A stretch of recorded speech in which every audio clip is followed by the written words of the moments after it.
The refugee transport haven's lights smelled like recycled air, industrial disinfectant, and the particular brand of exhaustion that came from losing everything you'd ever called home. Jake Turner sat in the observation lounge watching stars whirl past the viewport, trying not to think about the smoking ruins of Kepler Prime or the fact that his entire life now fit into a single duffel bag. "Mind if I sit here?" asked a soft voice with an accent he couldn't quite place. Jake looked up to see a young woman holding a cup of what the ship's dispenser optimistically called coffee. She was maybe mid-20s, with auburn hair pulled back in a simple ponytail and the kind of pale skin that suggested she spent more time indoors than most colonists. What marked her as non-human were the elegantly pointed ears that identified her as having Zephyrian heritage, probably mixed, given that she was traveling on human refugee documentation. "Sure," Jake said, gesturing to the empty seat beside him. "I'm Jake Turner, formerly of New Seattle until the raiders decided to turn it into a crater." "Anna," she replied, settling into the chair with unconscious grace. "I was living in the University District when the attack came." Jake studied her profile as she gazed out at the stars. She had the kind of refined features that suggested education and comfortable living, but her clothes were as worn and practical as any other refugees. "You a student?" "Librarian," Anna said with a small smile. "Specializing in ancient literature and stellar cartography. Not exactly practical skills for the frontier, but I enjoyed the work."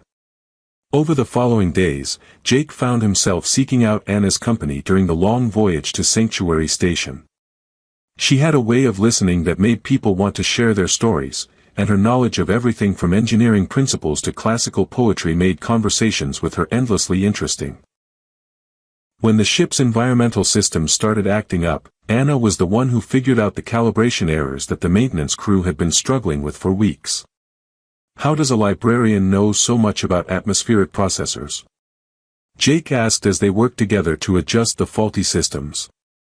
Anna's hands moved with surprising confidence across the control interfaces. "You pick things up when you spend enough time reading technical manuals. Besides, knowledge is knowledge, it doesn't matter where you encounter it." Jake noticed that Anna seemed to carry herself with an unconscious authority that other refugees responded to naturally. When disputes arose over meal allocations or sleeping arrangements, people instinctively looked to her for guidance. She mediated conflicts with patience and wisdom, always finding solutions that left everyone feeling heard and respected. "You're good at this," Jake observed during one particularly tense negotiation between families competing for limited supplies. "Ever consider a career in diplomacy?" Anna's expression grew distant. "I used to think I might be good at helping people. But sometimes the systems we work within prevent us from doing the things we know are right."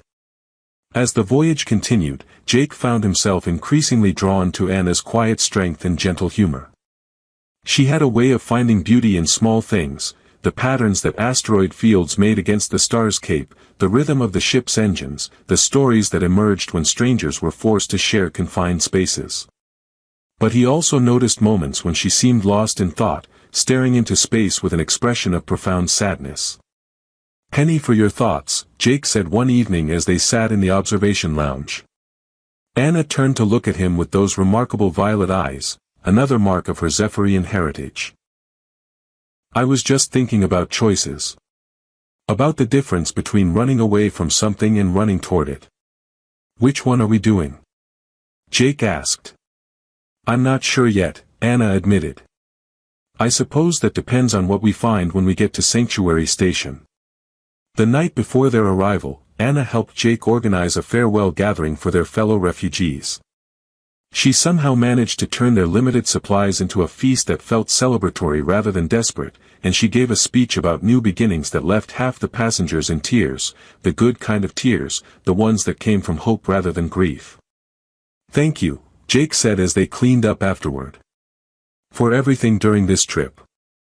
I don't think I would have handled the transition as well without your friendship." Anna looked at him with an expression that seemed to hold secrets he couldn't begin to guess at. "Jake, there are things about me that you don't know. Things that might change how you see me." "Like what?"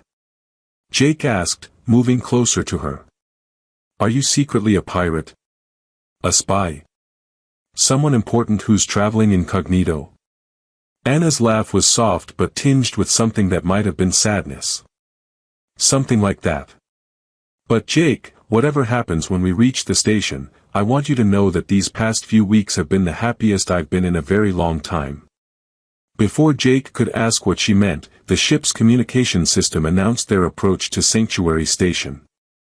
Through the viewport, they could see the massive diplomatic hub growing larger against the starfield, a gleaming testament to interstellar cooperation that represented hope for everyone aboard the Haven's Light. As they prepared to dock, Jake noticed that Anna had grown increasingly quiet and tense. She kept checking the time and glancing toward the docking ports with obvious anxiety. "Hey," Jake said, taking her hand gently. "Whatever's waiting for us out there, we'll face it together, okay?" Anna squeezed his hand, but her smile was tinged with something that looked remarkably like goodbye. Sanctuary Station stretched across several kilometers of interconnected modules, each section designed to accommodate different species' environmental needs while maintaining neutral diplomatic ground. Jake stood in the refugee processing center with his single bag, watching as Anna slipped away from the registration lines when the officials weren't looking. One moment she was beside him, the next she had vanished into the crowd of displaced persons seeking new lives among the stars. "Anna!" Jake called out, pushing through the masses of people, but she was gone. The processing took 3 days, during which Jake was assigned temporary quarters in the human residential section and given access to job placement services. But his mind kept returning to Anna's disappearance and her cryptic words about things he didn't know about her. He spent his free time searching the station's public areas, checking the libraries, the observation decks, anywhere she might have gone. It was in the central archive that Jake first encountered information that made him question everything he thought he knew about his missing friend. A holographic display showing recent diplomatic news included a report about the ongoing search for Princess Lyanna of the Zephyrian Empire, missing for months and presumed dead after the attack on Kepler Prime. Jake stared at the princess's image, the same auburn hair, the same violet eyes, the same elegant pointed ears he remembered from countless conversations aboard the Haven's Light. The resemblance was striking, though the princess in the diplomatic photos wore elaborate court dress and carried herself with obvious royal bearing. "Researching Zephyrian politics?" asked a voice behind him. Jake turned to find a middle-aged human woman wearing the uniform of a station information specialist. "Just curious about recent events." This princess, she was really on Kepler Prime when it was attacked? According to the reports, the woman confirmed. She was conducting some kind of cultural exchange program, though the details were kept classified for security reasons. The royal family has been devastated by her loss, especially Queen Valeria. Jake studied the princess's image more carefully, noting details that seemed familiar, the way she held her head, the slight smile that reached her eyes, the unconscious grace in her posture. What was she like? The princess, I mean.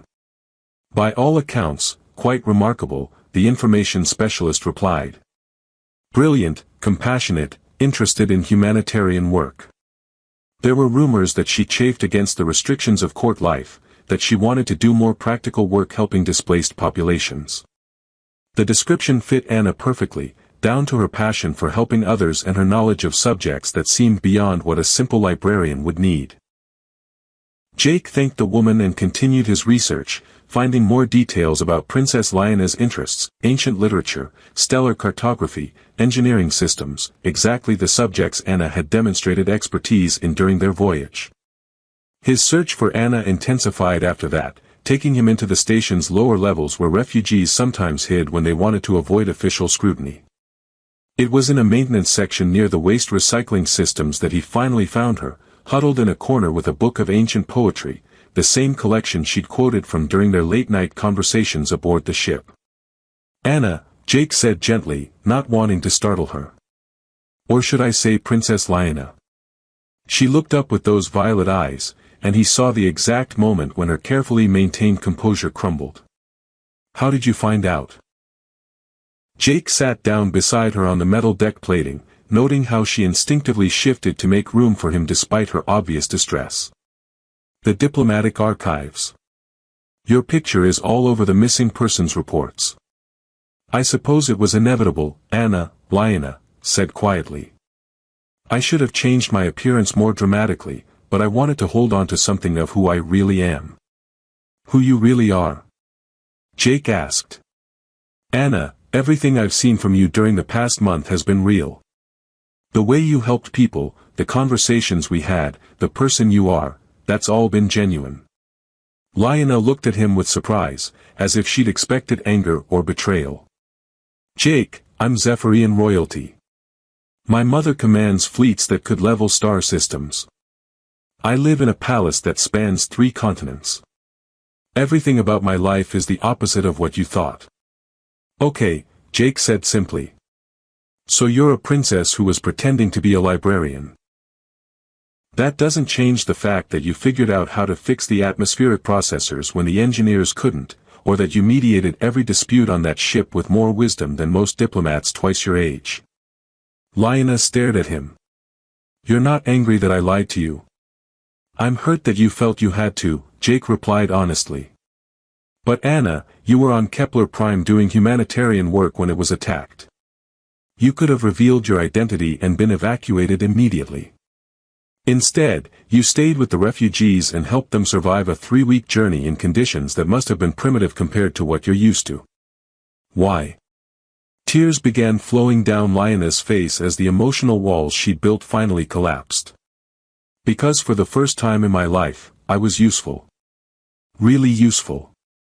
On Kepler Prime, I wasn't Princess Lyanna who attended ceremonies and smiled for diplomatic photographers. I was just Anna, helping people who needed help. Jake moved closer, offering her his shoulder as she wept for the life she'd lost and the identity she'd found. What happens now? Your family thinks you're dead. I know, Lyanna whispered. But Jake, if I go back, I'll be locked away in the palace again. Protected and isolated and prevented from doing any of the work that actually matters. What if there was another way? Jake asked, the beginning of an idea forming in his mind. What if you could be both? Princess Lyanna and Anna the humanitarian worker. Lyanna looked at him with hope flickering in her eyes. How could that possibly work? I don't know yet, Jake admitted. But I know that hiding down here isn't going to solve anything. And I know that your mother is mourning a daughter she thinks is dead. As if summoned by his words, the station's communication system crackled to life with an announcement that made them both freeze. Attention all station residents. Queen Valeria of the Zephyrian Empire has arrived aboard Sanctuary Station to personally oversee the continued search for Princess Lyanna. All civilians are requested to cooperate with royal security during this period. Lyanna gripped Jake's hand tightly. She's here. My mother is actually here. Then maybe, Jake said softly, it's time to stop running and start figuring out how to build the life you actually want. The arrival of Queen Valeria transformed Sanctuary Station into something resembling a festival and a military operation simultaneously. Jake watched from the observation decks as the Zephyrian royal fleet settled into defensive positions around the diplomatic hub, ships that moved with organic grace, their biometallic hulls seeming to pulse with inner light. The Queen's flagship alone was larger than most human battle cruisers, its presence a reminder of the power that Lyanna had walked away from. She brought half the Royal Navy, Lyanna said, standing beside Jake at the viewport. She'd agreed to emerge from hiding to witness her mother's arrival, though she remained disguised in refugee clothing with her distinctive hair covered by a simple cap. The formal reception in the station's Grand Assembly Hall was broadcast throughout Sanctuary Station, allowing every resident to witness Queen Valeria's address. Jake had never seen a being who commanded presence the way the Zephyrian ruler did, tall, elegant, moving with the kind of confidence that suggested she could reshape reality through sheer force of will. But beneath the royal bearing, Jake could see the same bone-deep exhaustion he'd witnessed in refugee families who'd lost children in the war. Citizens of Sanctuary Station, Queen Valeria began, her voice carrying easily throughout the vast chamber, I come before you not as an empress, but as a mother seeking her lost child. The Queen's composure was perfect, her words measured and diplomatic, but Jake caught the slight tremor in her hands as she spoke. Princess Lyanna was conducting humanitarian research on Kepler Prime when the colony was destroyed. We believe she survived the initial attack and may have evacuated with refugee populations. Any information regarding her whereabouts will be rewarded beyond measure. Lyanna made a small sound of distress, and Jake reached for her hand instinctively.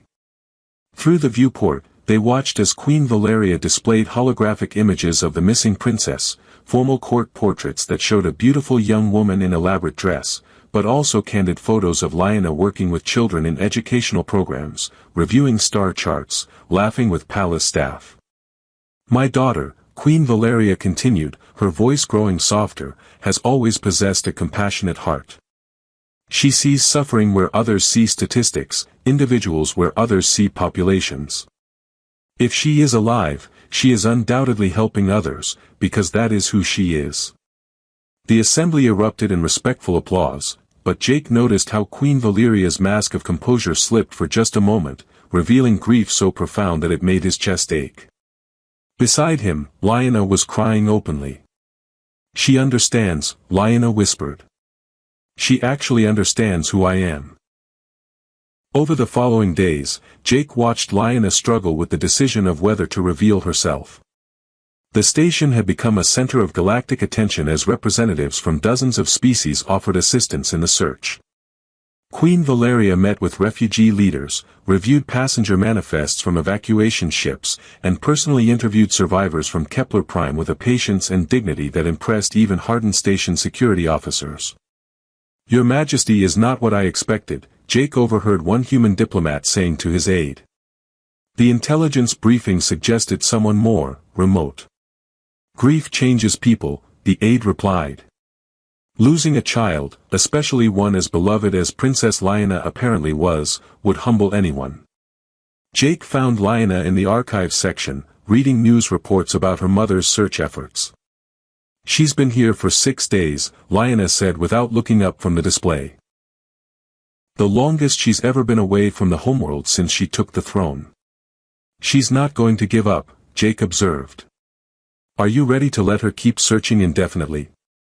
Lyanna closed the news feed and turned to face him. Jake, what if she's disappointed in who I've become? What if she expected to find a proper princess and instead get someone who's been living like a refugee for months? Anna, Jake said gently, using the name that had become natural between them, your mother just spent 20 minutes in a public assembly describing exactly the person I've gotten to know. She's not looking for a perfect princess. She's looking for her daughter. That evening, Lyanna made her decision. I want to see her, she said. But Jake, will you come with me? I don't think I can face this alone. Of course, Jake replied without hesitation. Though I should probably mention that I've never met alien royalty before. Is there protocol I should know about? Lyanna smiled, and for a moment she looked exactly like the Anna who had befriended him aboard the refugee transport. Just be yourself. That's all I'm planning to do. The arrangements took another day to coordinate through proper diplomatic channels. Jake found himself subjected to security screenings that were thorough but respectful, while Lyanna worked with Queen Valeria's staff to arrange a private meeting in the Zephyrian Embassy's formal reception chamber. Are you nervous? Jake asked as they walked through the embassy's corridors, past walls that seemed to shift color in response to their presence. Terrified, Lyanna admitted. But also, relieved, I think. I'm tired of hiding who I am. The formal reception chamber was designed to showcase Zephyrian power and culture. High ceilings that seemed to extend beyond the physical structure of the room, walls that displayed moving murals of the Empire's history, and at the center, a throne that appeared to be carved from crystallized starlight. Queen Valeria sat waiting for them, and Jake was struck by how much smaller she seemed when not addressing crowds or commanding fleets. She was studying a data pad when they entered, probably reviewing the latest search reports, and she looked up with the kind of patient attention she'd been showing every refugee who claimed to have information about her missing daughter.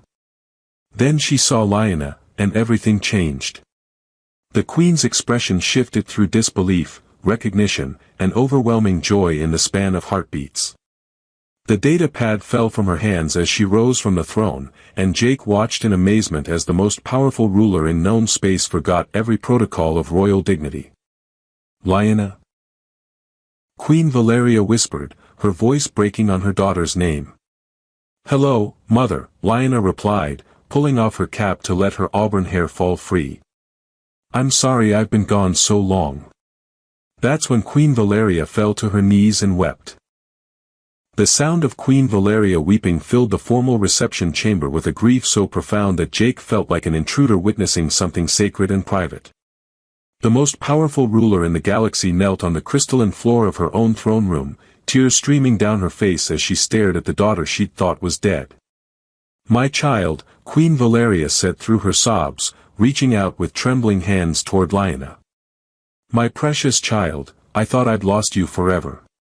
Lyanna ran to her mother, falling to her knees as well and embracing the woman who had commanded star fleets and governed billions of lives. For several minutes, they simply held each other while tears washed away months of grief, fear, and separation. Jake stood quietly near the chamber's entrance, trying to give them privacy while feeling overwhelmed by the raw emotion filling the space. This wasn't the reunion of political figures, this was a mother finding her lost daughter, pure and simple. I'm sorry, Lyanna whispered against her mother's shoulder. I'm so sorry for letting you think I was dead. I was scared and confused and I didn't know how to come home. Queen Valeria pulled back to study her daughter's face, her hands moving to frame Lyanna's cheeks with gentle reverence. You're alive. You're here. Nothing else matters. Mother, Lyanna said, her voice growing stronger, there are things I need to explain. About why I left, about what I've been doing, about who I want to be. Queen Valeria glanced toward Jake for the first time, her expression curious but not hostile. And who is this young man who has accompanied you? This is Jake Turner, Lyanna said, standing and helping her mother rise as well. He was one of the refugees from Kepler Prime.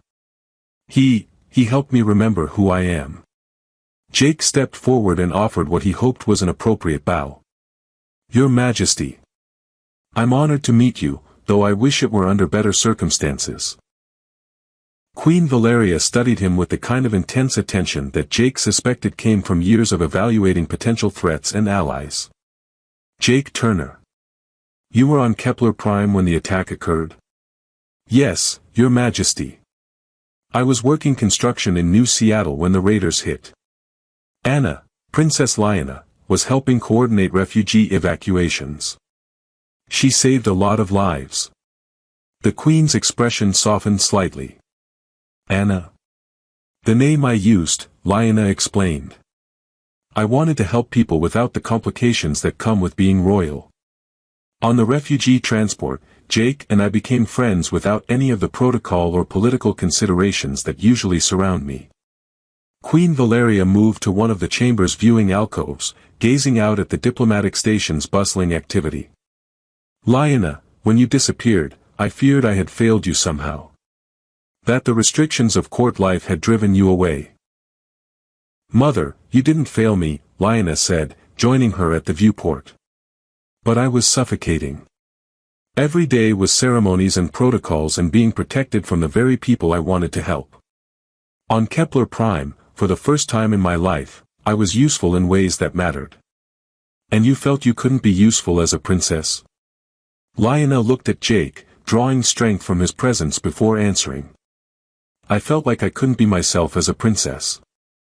The court wanted me to be a symbol, not a person. I wanted to work with refugees, to study humanitarian logistics, to use my education for something beyond ceremonial appearances. Queen Valeria was quiet for a long moment, her expression thoughtful. Tell me about the work you did on Kepler Prime. Over the next hour, Lyanna described her humanitarian projects. Establishing educational programs for displaced children, developing resource distribution systems for refugee populations, working with local officials to create sustainable integration programs for mixed-species communities. Jake watched Queen Valeria's expression shift as she listened, pride replacing concern as she understood the scope of her daughter's achievements. You accomplished all of this without revealing your royal status. Queen Valeria asked. People responded to the work itself, not to my title, Lyanna explained. They listened to my ideas because the ideas were good, not because I was a princess. Jake found himself speaking up, despite the intimidating presence of alien royalty. Your Majesty, if I may. Princess Lyanna was the most effective leader I've ever encountered. She resolved disputes, coordinated complex logistics, and kept hundreds of people focused on survival and hope during the worst crisis of their lives. Queen Valeria turned her attention back to Jake. And what is your assessment of my daughter's capabilities, Mr. Turner? She's brilliant, Jake said simply. She understands systems, people, and problems in ways that most trained diplomats and administrators never achieve. The refugees looked to her naturally because she had solutions that actually worked. Interesting, Queen Valeria mused. Lyanna, what would you say to a new position within the royal government? Ambassador for Refugee Affairs, with full authority to develop and implement humanitarian programs throughout our territory. Lyanna's eyes widened with surprise and hope. You would create such a position. The Empire has been dealing with refugee populations for decades, Queen Valeria replied. Perhaps it's time we had someone in charge who understands their needs from personal experience. Jake watched as Lyanna's face transformed with excitement, seeing possibilities opening up that she'd never imagined. I could establish integration centers, develop resource allocation protocols, create educational exchanges between species. All of that and more, Queen Valeria confirmed. Though the position would require you to travel extensively, often to dangerous border regions where refugee populations gather. I understand the risks, Lyanna said firmly. And I accept them. Queen Valeria smiled, the first genuine expression of joy Jake had seen from her. Then welcome home, Ambassador Lyanna. Your first assignment will be establishing a permanent refugee assistance office here on Sanctuary Station. As mother and daughter embraced again, this time in celebration rather than grief, Queen Valeria looked over Lyanna's shoulder at Jake. Mr. Turner, what are your plans now that you've helped return my daughter to me? Jake felt suddenly awkward under the Queen's attention. I'm not sure, Your Majesty. I was hoping to find construction work, maybe help with refugee resettlement programs. How would you feel about working as Princess Lyanna's assistant? Queen Valeria asked. The position would involve coordinating logistics for humanitarian operations, traveling between refugee settlements, and helping develop integration programs. The work would be challenging and potentially dangerous. Jake looked at Lyanna, seeing hope and affection in her eyes. Your Majesty, I'd be honored. 6 months later, Jake stood on the observation deck of the diplomatic vessel New Dawn, watching as Princess Lyanna coordinated the establishment of their third refugee assistance center. She moved through the controlled chaos with confidence and grace, directing supply distributions while simultaneously negotiating with local officials and reviewing integration proposals. Ambassador, Jake said, approaching with the daily status reports, the Andromedan delegation wants to discuss expanding the educational exchange program. Lyanna looked up from her work, and Jake felt his heart skip the same way it had during their first conversation aboard the refugee transport. Schedule them for tomorrow morning. And Jake? Thank you. For what? For seeing Anna the librarian instead of Princess Lyanna, she said, taking his hand with natural affection. For helping me figure out how to be both. Jake squeezed her hand gently, watching as she turned back to her work, the work she'd always been meant to do. Sometimes, he reflected, the most important discoveries happened when you stopped looking for them and simply opened your heart to the people right in front of you.